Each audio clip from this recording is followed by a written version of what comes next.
राधे राधे। आइए भक्तों, सुनते हैं शरारती श्रीनाथ जी की कथा। जगत गुरु वल्लभाचार्य जी हमारे श्रीनाथ जी की सेवा करते थे। उन दोनों में पिता पुत्र का अद्भुत प्रेम था। एक बार की बात है, जब वल्लभाचार्य जी एक दिन अपने लाला को सुला रहे थे तो उन्होंने लाला के लिए सुंदर सा बिछौना बिछाया, किंतु लाला ने सोने से मना कर दिया। वल्लभाचार्य जी ने पूछा कि लाला क्या हुआ, सोता क्यों नहीं?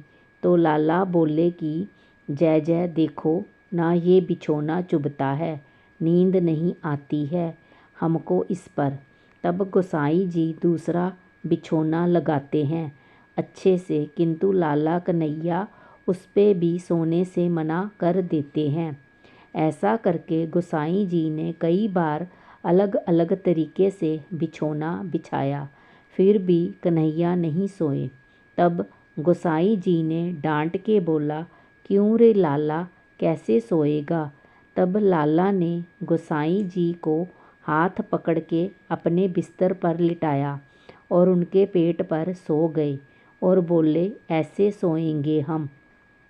वल्लभाचार्य जी ने लाड लड़ा लड़ा के लाला को इतना बिगाड़ रखा था कि लाला का जब भी जी करता किसी को भी पीट के आ जाता था। एक दिन की बात है, लाला ब्रजवासी लड़के का रूप करके दूसरे बच्चों के साथ खेल रहे थे। तभी एक श्रीनाथ जी का जल गड़िया वहाँ से निकल रहा था। सब बच्चे बोले कि भैया सब आगे से हट जाओ, श्रीनाथ जी का जलगड़िया आ रहा है, कोई छू ना देना, अपरस में है ये। लाला कहाँ मानने वाले थे, भीड़ गए।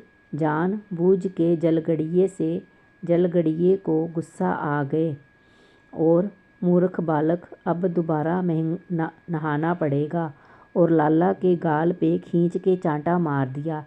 लाला अपनी गाल पे हाथ फेरते रह गए और सोचने लगे कि बेटा, इसका बदला तो ये नंद का लड़का बड़े अच्छे से लेगा, और चले गए।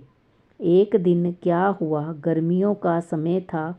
गोसाई जी ने उसी जलगड़िए को बुलाया और कहा कि लाला को गर्मी ना लगे, इसलिए तुमको श्रीनाथ जी को पंखा जलना है।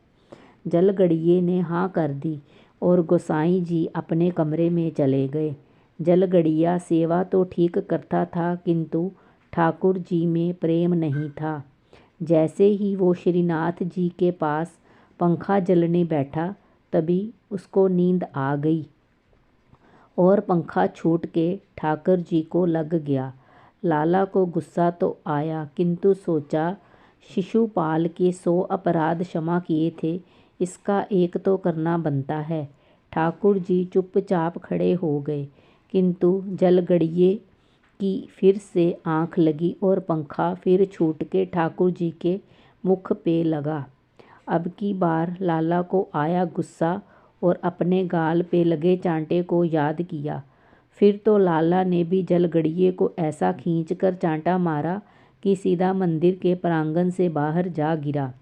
चिल्लाने की आवाज़ सुनी तो गोसाई जी भागे भागे आए और देखा तो जलगड़िया अपनी गाल पे हाथ लगाए कोने में बैठा है। गोसाई जी ने पूछा तो उसने बताया कि मैं तो पंखा जल रहा था, तभी अचानक किसी ने थप्पड़ मुझे मार दिया।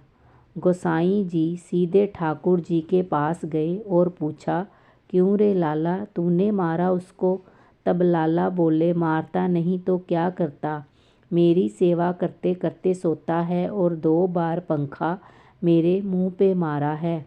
मैंने भी ऐसा मारा कि अब कभी सेवा में नहीं सोएगा। ऐसा नहीं है कि ठाकुर जी केवल जगत गुरु या पीठाधीश्वरों के साथ ही ऐसी प्रेम लीला करते हैं, उनको तो सुंदर कोमल हृदय वाले भगत ही पसंद है।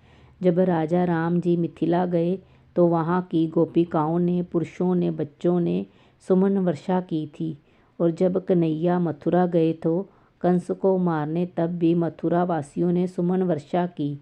सुमन का अर्थ केवल पुष्प नहीं होता, सुंदर मन भी होता है। उसी से ठाकुर इतने प्रसन्न हुए थे। इसीलिए मेरे वंदनीय भक्तों, बाहरी आडंबरों को त्याग कर केवल सुंदर हृदय से ठाकुर जी से प्रेम करो। राधे राधे। कृपया मेरे चैनल को लाइक, शेयर, कमेंट और सब्सक्राइब करें।